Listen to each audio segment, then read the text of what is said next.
लेकिन बहुत दुख से मुझे कहना पड़ता है कि दिल्ली सरकार की लापरवाही, यहाँ तक कि आपराधिक लापरवाही के कारण इन बच्चों ने अपनी जान गंवा दी।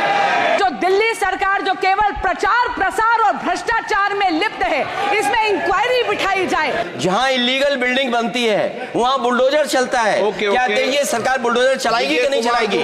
बहुत धन्यवाद अध्यक्ष जी कि आपने मुझे इतना महत्वपूर्ण विषय सभा पटल पे रखने के लिए अनुमति दी है। एक बहुत ही हृदय विदारक घटना घटी है ओल्ड राजेंद्र नगर में, जहां पर नाले का पानी वो पूरा का पूरा बेसमेंट में, कोचिंग सेंटर के बेसमेंट में भर गया और पूरा का पूरा बेसमेंट जलमग्न होने के कारण 3 छात्रों ने अपनी जान गंवा दी।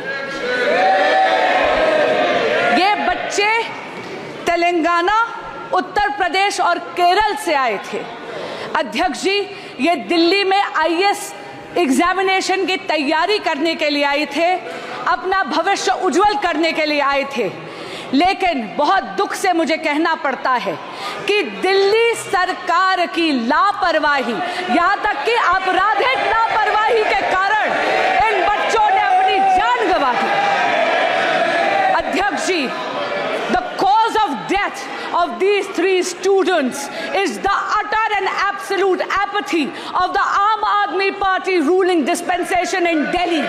The criminal negligence of the ruling dispensation of the Aam Aadmi Party in Delhi has caused the death of these 3 students. 1 दशक से आम आदमी पार्टी दिल्ली में सत्ता भोग रही है, लेकिन दिल्ली वासियों के लिए कोई काम नहीं कर रही। अध्यक्ष जी, पिछले 2 सालों से नगर निगम यानी एमसीडी भी दिल्ली सरकार के नियंत्रण में है, दिल्ली जल बोर्ड दिल्ली सरकार के नियंत्रण में है, ड्रेनेज की सफाई दिल्ली सरकार के नियंत्रण में है, लेकिन इन्होंने ना अपग्रेडेशन करी है, ना डिसिल्टिंग करी है नालों की। एक बहुत इंपॉर्टेंट बात इसमें कहना चाहूंगी, ओल्ड राजेंद्र नगर में जो हुआ 22 जुलाई 24 जुलाई 2 दिन से लगातार वहां के स्थानीय विधायक, वहां के स्थानीय पार्षद, वहां के अधिकारियों को लगातार स्थानीय निवासी इसकी शिकायत कर रहे थे। विधायक जी व्यंग तो कर रहे थे, लेकिन उन्होंने कोई एक्शन नहीं लिया। मेरा आपसे निवेदन है कि गृह मंत्रालय से अनुरोध करती हूं कि एक जांच समिति बनाई जाए, जहां पर ये जो दिल्ली सरकार जो केवल प्रचार प्रसार और भ्रष्टाचार में लिप्त है, इसमें इंक्वायरी बिठाई जाए। दिल्ली की नालों की सफाई क्यों नहीं करी जाए? दिल्ली जल बोर्ड चरमराती हुई व्यवस्था में क्यों है? और जो घटना हुई है, दर्दनाक घटना है। यूपीएससी के स्टूडेंट जो तैयारी कर रहे थे, आखिरकार प्लानिंग और एनओसीज देने की जिम्मेदारी तो सभी अधिकारियों की है। अध्यक्ष महोदय, जिम्मेदार कौन है? उनके खिलाफ कार्रवाई क्या हो रही है? नंबर 1।